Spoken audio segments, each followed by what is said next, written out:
What is up, everybody? Welcome to another Tuesday night edition of Drive for Show DFS for Dough here on RotoGrinders. Happy to be with you, as always, talking a little golf on a Tuesday night. Pretty much no breaks in the golf schedule from January through November. Just how we like it.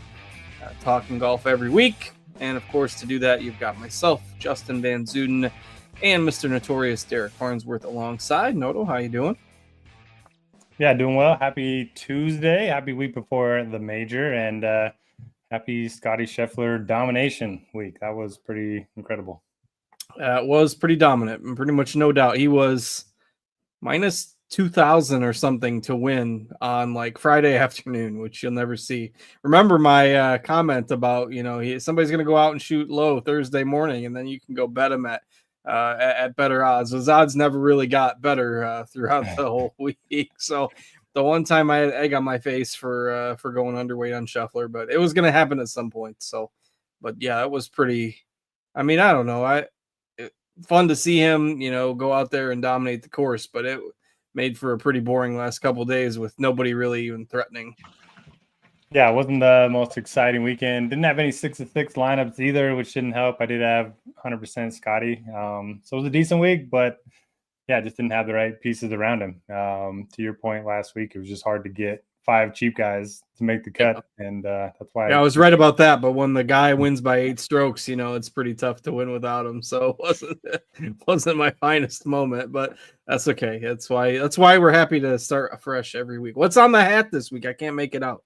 It's my favorite golf course. It's called Wasatch Golf Course. All right. Well, we've got a new golf course this week as well. As we transition to a new week, might as well be a brand new event, new sponsor, new course with Quail Hollow looking to host the PGA Championship next week. So we'll get to that in just a second. But other takeaways from last week. I mean, Scotty obviously got all the headlines. Pretty long weather delay there on Friday, so they got a little behind. But we're able to get caught up now that we've got more daylight hours. And I kind of felt bad for EBR shooting 24 under, 23 under, whatever he was, and he's not even threatening to win the tournament. Just picked a bad week to play well. You got caught on the Scheffler week. Yeah, beat the rest of the field by 3 strokes and lost by 8, which is kind of crazy. So yeah, I mean, if they wouldn't have changed this to a par 71, Scheffler would have been 35 under par. I don't think TPC Craig Ranch, as long as they can make it, is going to provide much of a challenge for these guys. It's just, if there's, wide fairways and easy greens, and I don't know, the guys are just going to get it. And obviously the course was a little soft too, which played into it. But we've seen the winning score here just be insanely under par every year. Actually bet EVR to beat Scheffler in the final round only. So the final round head-to-head, right? Scheffler was 8 ahead going into Sunday. So Scheffler had no need to be super aggressive or anything like that. So I bet EVR over Scheffler head-to-head. Sunday's round only because it was plus 300. And I'm thinking Scheffler doesn't have to be aggressive. EVR, he's 8 back. He can shoot at some pins or whatever. And only because it's plus 300, I'll take EVR to beat Scheffler. And EVR shoots minus 8 on Sunday and can only manage a push. Thankfully, I bet it to where the tie was a push, so I got my money back. But I'm thinking, boy, this guy can't catch any breaks. Shoots minus 8 on Sunday and still didn't make up any ground on Scheffler, who also shot minus 8. So pretty dominant week from the top ranked golfer for the last long time here, and him and Rory have been pretty clearly ahead of the pack to start. Actually go through 2024 and 2025. So any other takeaways from last week before we move forward? I wonder what the thought process of Scheffler was heading into that final round. You don't end up 8 strokes ahead and kind of get to coast the victory very often. So maybe there was just no pressure there, and he decided to come out and start firing at pins. But he probably had to think, he could shoot 1 or 2 under and still win the tournament. Yeah, I mean, when you're 8 up, somebody would have had to shoot 10, 11 under to sniff there. And Spieth did make a little run there on Sunday. Was like 7 under through the first 9 or something like that. So thankfully, I wasn't that anti-Spieth last week, or else I really would have looked bad with anti-Spieth and anti-Scheffler. But not necessarily anti-Scheffler, but underweight Scheffler. Yeah, guys are going to shoot low scores there, and hopefully they find a new venue to put that at some point, because it's just not all that exciting. The course isn't all that I don't know, visually pleasing on TV. Not that it's not a great golf course, if you were to go play it yourself, but just, I don't know, the TV aspect of it, I don't think it makes for the best viewing. And when it's a blowout, they're just kind of commentators rambling on and all that, just kind of made for a relatively blah weekend of golf. But that's okay. Good for Scheffler. Is it true that they're doing a renovation now? Well, I mean, haven't they tried? They've tried changing that course each of the last few years, but yeah, I did think I read that, and maybe it's not even hosting next year. Yeah, that so maybe they are attempting, but what else are you gonna do? I mean, you can only make a golf course so long, and you can make it 8,000 yards and just try to make it too long for everybody. Then you got everybody just laying up on the par fives and all that. There's just not enough strategy involved, I guess. Yeah. Kind of sucks for the members. Everybody's hating on your golf course, and now it's going to be closed for a year. Yeah, right. Well, the PGA Tour, I'm sure, brings the dollars for some of that stuff. So, in any case, we'll move ahead to a new week. And interesting because we've got an elevated event this week, the week before a major.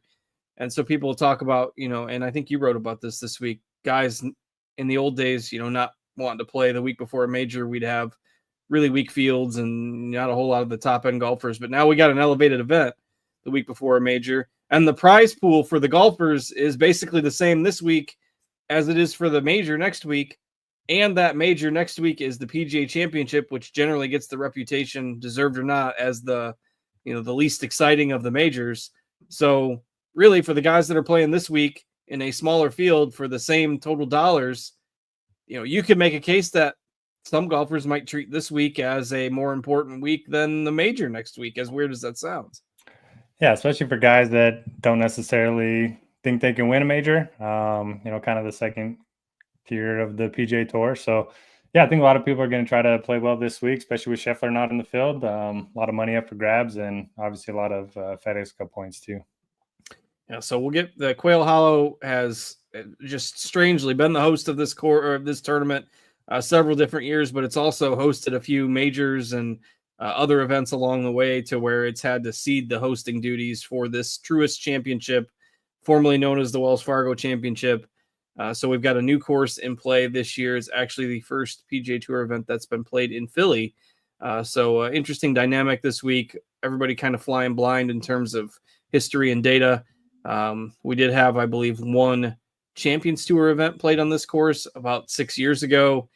So if you want any data points, that's really all you have. And I believe the winning score for that was over par. So it doesn't seem like it's going to be a pushover this week. Should be a nice test a week in front of a major, and kind of looking forward to seeing how this course plays. What have you learned about it in your brief research so far? Yeah, so they kind of had to find a course last minute, and it sounds like this course, always has championship conditions, so they were happy to host it. A lot of people are excited for it. It looks pretty sweet in terms of the pictures. It was designed by AW, can't remember his name, Tillinghouse, something like that. Anyway, so it just had a renovation. It was designed in 1922, and then they just restored it in 2013 back to what it looked like in 1922, which I think is cool. That's kind of the thing to do in golf agriculture right now, is to restore places rather than renovate them. So it should be a lot of fun. It's par 70, just over 7,100 yards.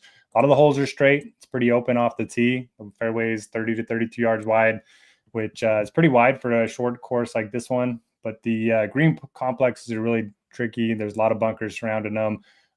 They slope from back to front. There's going to be some thick rough around the greens. So from what I've read, you kind of have to work the ball both ways with your approach shots. Kind of got to be playing from the right side of the fairway to get the ball close. And we haven't seen a tournament here since the 2016 Seniors PGA or Players Championship. And Bernhard Langer won with the score +1. So I don't know how tough it's going to play. It's obviously not going to be over par. This feels a lot better than what we saw at the Senior Players Championship, and golf's come a long way in the last 9 years, but I do think it's going to play pretty tough. I'm hoping it's going to play pretty tough, and it's only 2 par 5s on the scorecard. So for me, I'm looking at approach and around the green more than anything else, just because I think guys are going to be missing a lot of these greens, and iron play is always going to be important. I think total driving is probably fine to look at, bogey avoidance, The greens are bent grass if you like putting splits. But yeah, what else are you looking at?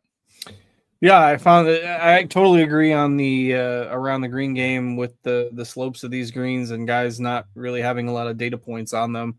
And what was it? 118 bunkers, I think I read. Mm-hmm. That's a lot. So I think you're going to see a lot of guys missing greens and having to save par here. And I agree, the winning score not going to be over par, but it's feel pretty safe saying it's not going to get to minus 31 this week. Scheffler's not in the field, so we're good there no matter what. But maybe we see a winning score around 10 under, something like that, to provide a nice challenge for some of these guys ahead of Quail Hollow next week, which tends to play pretty tough too. Otherwise, I think we're kind of in agreement on the types of golfers to target this week, the skill sets we're looking at. Certainly not a course that's going to emphasize distance, but placement off the tee, approach play, scrambling, we're pretty much in the same ballpark there, I think, this week. So, all right, with that, let's go. And we will try to do a snake draft at the end this week. Tried that last week, kind of failed. Couldn't get 6 people in. So if you are interested, stick around. We'll do a snake draft on DraftKings at the end of the show. Hopefully we can get 6 participants this week and bring that back for the first time in a couple weeks. All right, let's talk the top of the field this week. We've got 72 golfers, no cut this week. Actually might be down to 7. No, it is still 72. Jason Day is not playing, but I think he was not included in our original projection. So anyway, somewhere around 70-ish golfers, no cut this week. I know we don't like it when there's no cut, but it is what we have this week. And no Scotty Scheffler. He's one of the only top-end guys that's not in the field. And I believe there's only 2 golfers in the field, Ricky Fowler and Thor Bjornsson, I believe, that are not already qualified for next week. So if one of them happens to win, they could sneak into the PGA as well. All right, so the top of the board with no Scheffler, that means McIlroy kind of by himself at the top. Not quite the extreme salary tag that we saw on Scheffler last week. What are we doing with Rory here? Yeah, before we get there, how was Ricky Fowler in the field? Yeah, I'm not sure. I was wondering that myself, and then I forgot to go look. Also, Alex Noren in the field for the first time in a long time. I'm not sure if he was injured or what, but good to see him back. Anyway, okay, above 10K, I don't think I'm going to play much of any of them, which is a little bit interesting. Last week, I was all in on Scheffler. I don't know, more McIlroy, obviously coming off of the biggest win probably of his career and then played the team event. But I don't know, drivers neutralized here a little bit. That's his biggest weapon. It's a course that nobody's seen before. 12,000 is kind of expensive for me. Hasn't been the best form for Morikawa or Schauffele over the last couple months, so I don't feel great about them. And then JT's coming off of a win and, is more expensive now than he's been all year. So I don't feel great about anyone up here. I'll probably be underweight on all of them. Might fully fade a couple of them. But, do you have a different take? So Ricky got a sponsor invite. I guess they gave out a couple of those, which I don't know. Feels weird to have that in an elevated event. Ricky got it to this event, and Spieth didn't get it to the API. It went to Compost. I mean, yeah, it's the Wild West, and give invites to whoever you want. So anyway, that's how Ricky got in this week.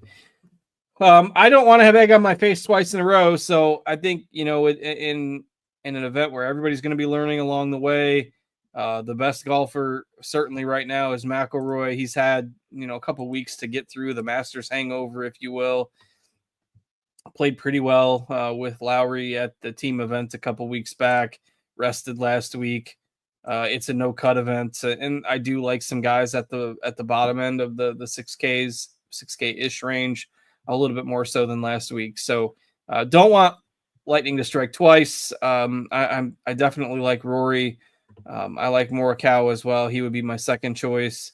Xander, haven't played in quite some time, and given his salary, I mean, he hasn't really burned me for not playing him. Don't really have a strong opinion on JT this week, but I definitely put him ahead of Xander and behind the other two. But yeah, I'll have some Rory this week. No cut event, and 12K isn't quite as prohibitive as Scheffler was last week. So I'll have some Rory. I'll have a good bit of Morikawa as well. So we flip-flopped this week. Flip-flopped a little bit. If Rory finishes outside the top 50, I'll hang it up. We'll just say that I'm the curse. But yeah, a little flip flop this week, which probably means you're starting in the nines with a lot of your lineups. We've got Ludwig in here. We've got Cantlay, who I know a lot of people like this week. Henley, Fleetwood, Spieth coming off that pretty good Sunday round, 62 on Sunday to finish solo fourth last week. And then Hovland coming off his win at the Valspar a few weeks ago. I guess it's been a month and a half now. But a lot of these guys have been playing pretty well also. So if you're not starting in the 10 plus range, who are you looking at in here? Yeah, I do like Cantlay quite a bit, 9,500. Guy that always plays well in the Northeast. I think he's won a couple of BMW championships in this part of the country. And his numbers this year are pretty solid. He's one of those guys that kind of does everything well. And when you get a course with unknowns, taking guys that are strong all around, certainly not a bad idea. So I like him at 9,500. I like Russell Henley. Again, I'm looking at approach and around the green. He's one of the best at both of those. When it comes to strokes gained, he's also been, having a career year with the putter. So those are my two favorites for single entry. I think I'm going to start with those two. But don't mind looking to Tommy Fleetwood. If you do think the winning score is going to be in that, 10 to 15 under par range, that's kind of Tommy's sweet spot. You don't want to take him in Birdie Fest because he typically can't make that many birdies. I think those three are a strong starting point. Probably not going to have a lot of Ludwig just because it's not a driver heavy course. Spieth, I don't know. I mean, he had his lowest round ever, I think, on the PGA Tour last week. That's probably not enough for me to pay 9,200 for him, but it'd be nice to see him get going a little bit. And then Hovland on a course where I think around the green is going to be important. I just can't do it. Yeah, I'm with you on Hovland there. And, Spieth now, since his skill set is the elite driving, that's a little bit neutralized here at this course. So we can make a case to not play him. Yeah, I'm not paying 9,200 for him. Don't mind Fleetwood with the tougher track. We're pretty much in agreement on this range. I think I do like Ludwig a little better than you maybe, but if I'm starting a lot of lineups with Rory or Morikawa, it's just tough for me to get there. If you go, especially if you're starting with Rory, if you go Rory and Ludwig, that leaves you just little over 7K for each of your last four spots, which is just a little bit tough to fill, even though I like the value guys a little bit more this week. So my exposure in here will be maybe a little bit more limited, but I'll have some Henley, I'll have some Cantlay, I'll have some Fleetwood, generally in agreement on the guys that we like in that range. I'll just probably have a little bit less in total exposure just because of how our roster builds look. Like Noto mentioned, a little bit of the opposite of last week. All right, let's go ahead and move down into the 8K range now. So Hideki Matsuyama leads that range off. Did win at the beginning of the year at the Century. Hasn't really had a ton of noteworthy finishes since then. Made the cut at the Masters, but doesn't have a top 20 finish since February. Corey Connors is going to be getting a lot of buzz this week on these ball striking tracks. Connors has actually even been an average putter this year, which is a big step up for him.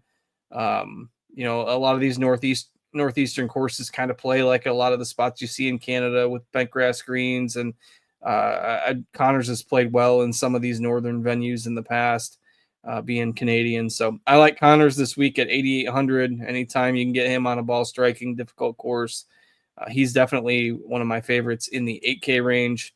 Do like Daniel Berger a bit as well. Berger at the beginning of the year, it was his numbers were off the tee was where he was primarily gaining a lot of his strokes. But I pulled up the stats for the last 36 rounds. He's one of only like three guys in this field that's in the top 30 in every single strokes gained category over the last 36 rounds. So it hasn't just been the driver with Berger. He's been really solid throughout his bag. So in terms of the 8K options, I really like both Connors and Berger this week. They'll be two of my highest owned golfers on the entire board, regardless of price. And I just, there's a lot of other guys in this range that I think are, fine, but can probably just be hit or miss. Straka has faded a bit. And Keegan will get some of that Northeast narrative. But it definitely Connors and Berger in the 8Ks for me. What are you looking at? Yeah, I agree. Like those two quite a bit. And Connors, I think both of his wins have come on bent grass greens. So not a guy known for his short game, but he's actually gained around the green in 6 of his last 7. He's gained putting in 5 of his last 7. And we know the ball striking is going to be good. So I agree with you on Connors. Berger's been awesome. I think I'm going to hop on this week. Haven't played him a ton this year to my detriment. Also like Shane Lowry at 8,500. Another guy, very good with his irons, good scrambler. Putter is his weakest part of his bag, but I'm kind of willing to take my chances with the bad putter on a course that we don't really know. And then you mentioned Keegan Bradley at 8,100. I am falling for the Northeast narrative. He also has Ryder Cup narrative. He's been pretty good this year. The putter's kind of been cold, which he had fixed over the last 12 months or so. But the ball striking's back. He's a good total driver of the ball. So yeah, I like Keegan, Lowry, Berger, Straka, and Connors in this 8K range. Yeah, pretty strong range. And if you're building balanced lineups, those tend to come together pretty well with some of those guys. And you can definitely fit at least one of them in, even if you're going 10K plus for your first option. So it kind of fits any different type of lineup build, which is probably going to lead to fairly high overall exposure for this range. But I didn't mention Lowry, but I'm in complete agreement there for the reasons that you mentioned. Plus, he always tends to pop a little bit more on these courses where the winning score doesn't get quite so deep under par. So Connors, Berger, Connors, Berger, Lowry, strong options in the 8K range. Noto's a little bit higher on Keegan than I am. I'm probably foregoing most of the other options in the bottom part of that range. And reminder, Jason Day is not playing. He is listed on the DraftKings field list at 8K, but he's not in the field. So make sure you don't put him in your lineups. And I believe that takes us down into the 7Ks. So we'll split this up. Top part of the 7K range. Andrew Novak's been playing some good golf of late. Davis Thompson's another guy that's quietly made 4 cuts in a row at some pretty strong tournaments. Justin Rose is getting quite a bit of buzz this week. Aaron Rise, the guy that we always like on these shorter courses. I know you wrote about him this week, so I'll let you talk about him, but still some decent options in the upper part of the 7K range. Got your boy Brian Harmon right there at 7,500 as well. So I imagine you like a few of these guys. Yeah, anyone that runs a stat model is going to love Aaron Rise this week. Really good iron player, very accurate off the tee. So I think he's going to be a lot higher owned than what we have him at right now, but I still like him at 7,700. You mentioned Brian Harmon. He's a guy that tends to string together good finishes. He won at the Valero. He had a career best finish at the Masters, and then he was third at RBC Heritage. So I'm definitely going to be on Brian Harmon. Feels a bit underpriced to me. His irons have been very good over the last few months. I don't mind Denny McCarthy at the top of the range. We know he likes difficult courses. We know he's better on these shorter courses. And I'm hoping he gets overlooked a little bit. Those are my 3 favorites. I don't really get the Rose buzz. If he burns me again, that's fine with me. Yeah, I mean, I just think the second at the Masters at least has some people thinking that he's, it's not like he's 30 years old anymore. I'm not trying to be an ageist or anything, but no, I don't know. I don't have a strong take on Rose, but if he's popular, I just think I'd rather play some of these other guys around him. I like the Harmon call, right? Even Novak. I mean, I know feels scary if you haven't been on Novak that much to play him when he's gone, third, second, and then the victory in the team event. But shorter course, that tends to suit him well too. Yeah, we did see Ben Griffin miss the cut in his first tournament after that team win. So I worry about it a little bit, but if he's not going to be too popular, it is a good setup for Novak. Yeah, so don't mind some of those guys. I'm with you. Probably won't have too much Rose. We're kind of in agreement on the players this week, with the exception of how to handle the 10K plus range, targeting the same type of guys. So no surprise that we're kind of in the same mold here with some of these players. The bottom of the 7K range is really interesting because a lot of the risk reward bigger hitters are down here. Like if we look, Finau maybe not as much of a bomber anymore, but Keith Mitchell hits it a long ways. Zalatoris can get it out there. Taylor Pendrith is a big hitter off the tee on a course that we don't think is going to prioritize, distance off the tee. But these are guys that, when they're smashing it well, if they're keeping it in the fairway, they've got upside. And in a no-cut event, I think you got to sprinkle some of these guys in your player pool. It's just a matter of who out of, all these 7K to 7,400 guys. And you could stick with the shorter hitters too if you wanted to go back to Griffin or Poston or something like that. But bottom part of the 7Ks, what's on your mind down here? Yeah, so I'm not going to have a ton of exposure to this range. I don't know. I'm tempted to go back to Tony Finau. He's been so bad. It's mostly been the putter, but historically, good iron player, good around the green player, good on difficult courses. You have like Mitchell and Benyon, who typically play better on longer courses. Zalatoris kind of scares me on a course like this. Pendrith, kind of a bomber too. One course fit guy that I don't mind is JT Poston. He's been pretty good, couple top 20s in a row. But yeah, I don't love the range as a whole. Yeah, I'm a bit of a sucker for the Northeastern / close to Canada narrative this week. So if I take one of the bombers, I'll go with Pendrith, go Team Canada. Share the concerns on Mitchell and Zalatoris and Benyon. I'm not on this week, so I don't love this range as a whole either. But I'll sprinkle in some Pendrith, probably some Griffin as well. But I think this could be the range that's really interesting. I think there'll be a sneaky contender here, and there'll also be a few guys that kind of fall flat. And ownership will largely be pretty spread out too. Right now we've got Finau at 10, Mitchell at 16, which seems a bit high. Benyon at 11, Pendrith at 8, Poston at 9, Akshay at 10. So pretty spread out in general once you get down here as far as ownership goes.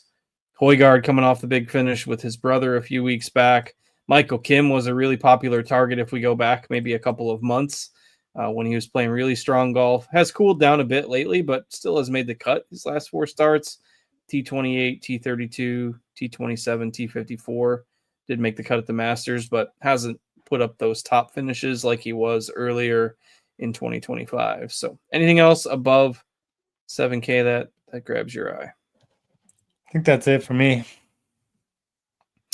All right, let's go down into value range. And I think the 6,000s, again, it's a no-cut event, so it lends itself more to the stars and scrubs builds. And with it just kind of being the top golfers, right, there's been weeks where Jaeger and Stevens and these guys have been priced quite a bit higher than they are this week. Favorite golfers under 7K. Imagine you at least got a guy or two down here. What are you looking at? Yeah, interesting options. The model likes Adam Scott just because he's pretty solid all around. He hasn't been in the best of form recently, but he's 6,500. And prior to his last 6 non-top 35s, he had 7 straight top 25s. So I'm hoping he can kind of recapture some of that. Don't mind him. Don't mind Lucas Glover. Good iron player. Tom Hoagie's been in good form. Eric Cole, anytime you get him on a less than driver course, I think is interesting. He's been playing a little bit better recently. And that's pretty much it for me. So I'm excited to hear the other guys you like. Yeah, don't mind the Adam Scott and the Hoagie calls. I think Stevens is pretty interesting as well. He's coming off a 3rd place finish last week. Tends to be fairly streaky. Jaeger is probably my favorite. Just used to him being priced a bit higher than this. The overall stats are pretty decent across the board. He was in the mix last week, relatively speaking. If you take Scheffler out, he was in the mix headed to the weekend. Didn't play that well on Saturday or Sunday, and again, I know this isn't a no-cut event, but just to show how steady he's been playing, has made the cut in 9 of his last 10 starts, I believe, including 6 in a row. So fine with Jaeger as a lower end value this week. Probably not hopping on a ton of guys down here or under 6,500. But I won't fault anyone for doing it, given that it's a no cut event. So right now in my very first pass of a player pool, I put Jaeger, Stevens, Cole, and Scott in there, and Hoagie. So those 5 I've got in my player pool right now. Might end up cutting one of those guys out if I try to cut the pool down a little bit more. But that's what I have for now. So anybody else for you before we try to fill a snake draft here? I think that's it. Yeah, we're going to have very different builds, but we're at least on the same guys in the mid range. So hopefully those guys can win, and then we can both somehow there you go. All right. So with that, didn't take us a ton of time to get through it this week with the only 70-ish golfers in the field. We will try to throw a snake draft together. Let's see who's in one. There is one $5 snake draft, but it's 4 of 6. So would rather not join that one because we probably got 4 squad. Well, then we'd fill it up with absolutely nobody from the show. And probably don't want to try to do a 10 either. You willing to join a 5 just to fill it up and then yeah, auto draft that one, and then we'll get a fresh one hopefully. I maybe if we can't fill the other one, we can just stream a few picks. There you go. We can just draft this one as a backup. All right, that's a good enough plan. So I'm in there. So there is one $5. That's 5 of 6 right now. So if you want to join that, we'll. Last time I auto drafted, I ended up winning it. So there you go. That's the motivation. Okay, I'll post a link here in 1 sec. All right, perfect. So now there should be a brand new 0 of $6 $5 that comes out. Might have to refresh.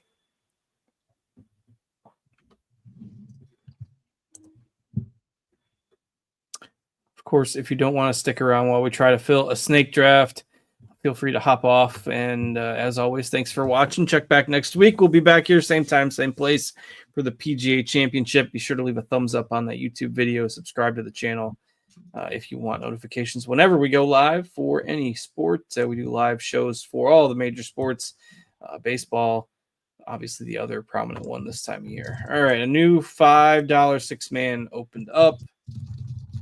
I will be the second one in there, and then hopefully we can fill that. If not, we've got our other one with 0 other names that I recognize outside of the 2 of us. So if we don't fill up the other one, I'll throw this one up on the screen share.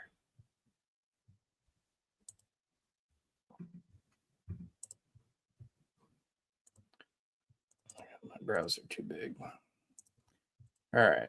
Well, I'll screen share this one while it gets going, and we can wait and see if the other one fills. So.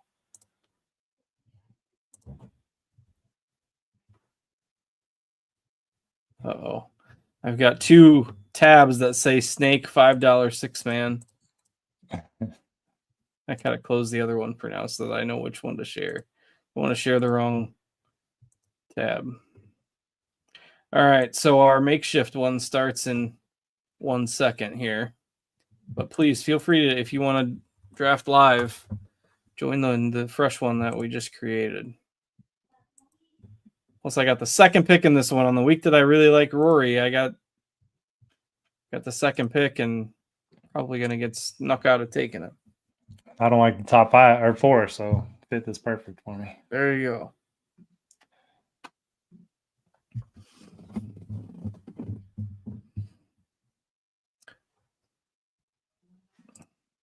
Sunday silencer with the old original DraftKings little helmet logo that they gave everybody when they first started.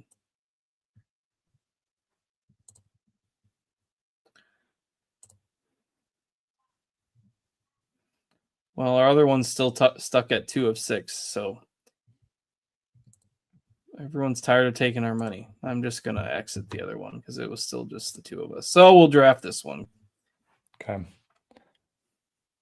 Which is probably going to have a whole 3 or 4 others that are going to take the whole clock every time.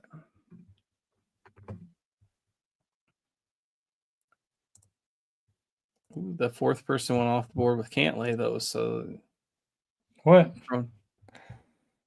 Throwing you for a loop. Henley or Xander? That's got to go Xander, I guess. Yeah, Henley might come back to you. Just one person picking in between you. Yep. There you go.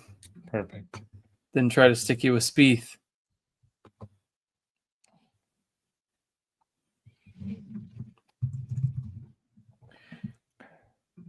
Pretty wild sports playoffs these last few nights. You know, at the NBA games, I'm not as big in the NBA because I'm not doing the content anymore. But Knicks coming from 20 down to beat the Celtics last night, and then I fell asleep before the Nuggets game was over, and they came back to beat the Thunder. So, wow, all 3 road teams winning game 1 so far.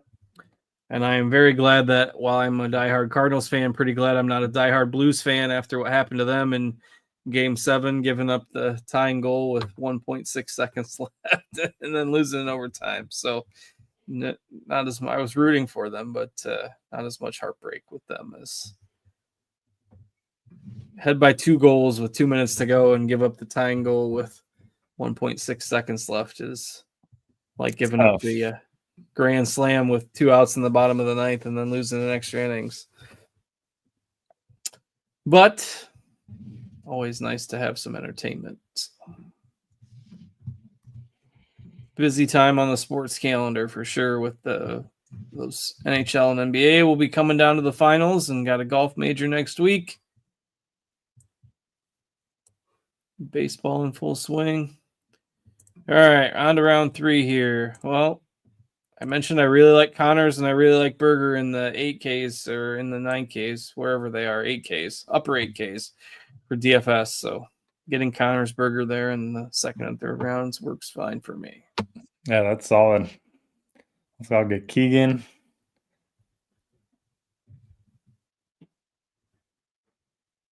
Yep.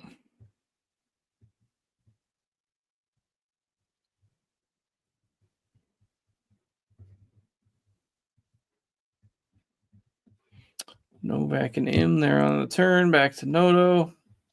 Mike in the chat says no more Tucker. Is that a hockey? I presume that's a Justin Tucker reference since I'm a Ravens fan. Some people are aware of that, but yeah, the Ravens cut Justin Tucker yesterday. At least I presume that's what he's referencing. He was pretty bad. He was pretty bad and has some naughty allegations against him in the I didn't know that. Robert Kraft type of fold. So we'll leave it at that. But once the Ravens drafted a kicker, I knew it was. Oh, get Rye here. I'm just going right down my picks this week. I'm gonna like this team, so queue up the last place finish. Queue up the last place finish.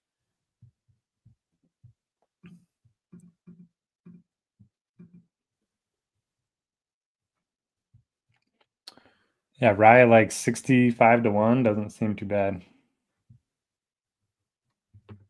Yeah, that's not definitely not too bad. I would have guessed higher for sure. And Clark, all right, I can maybe get Harmon here, so we'll keep plugging away.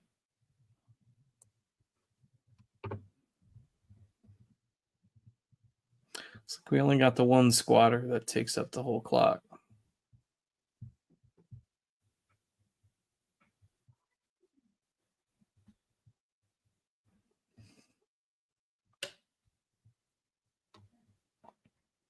Oh, Jaeger.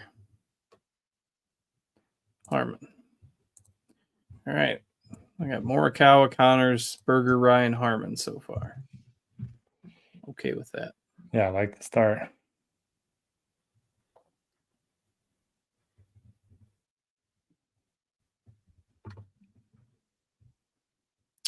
Goes Rose. Noto takes Poston. We're at 2 rounds left.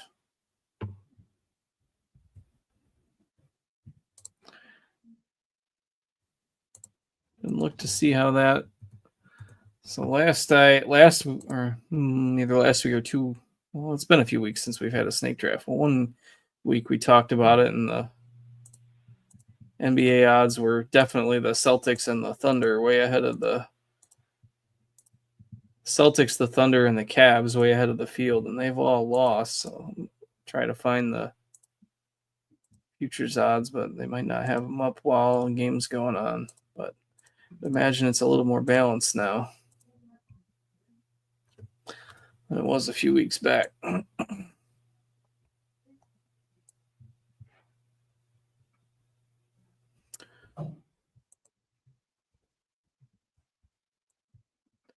Okay, Ben Griffin for Noto, Zalatoris for Kenny.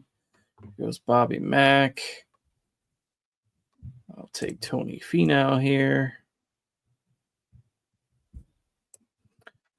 Can't get everybody that I tagged because Jaeger got sniped already, but that's okay. I probably wouldn't have needed to go down all the way that far.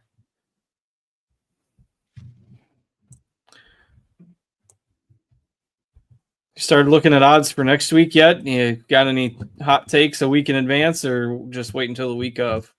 Not yet, but I mean, can't ask for like a better way it's setting up. Rory coming off the Masters, Scheffler coming off dominant performance, Bryson won on Live, Neiman just won on Live. I mean, all the guys just round into form.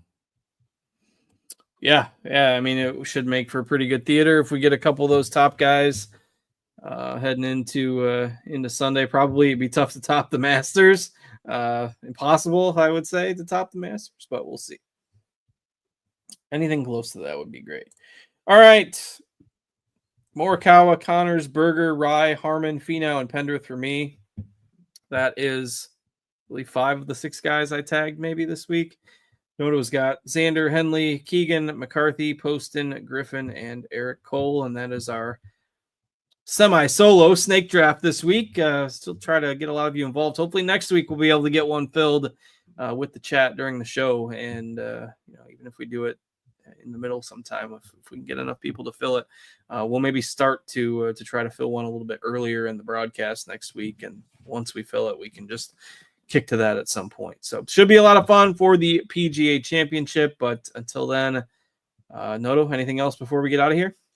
Appreciate you guys joining me. Good luck this week, and Danger next week. All right, we'll see you back here next week for a major. Thanks to Steve for producing behind the scenes for us. Thanks to Noto for joining me. I'm Justin. Hope you all have a great week. We'll catch you back here next Tuesday. Take care, everybody.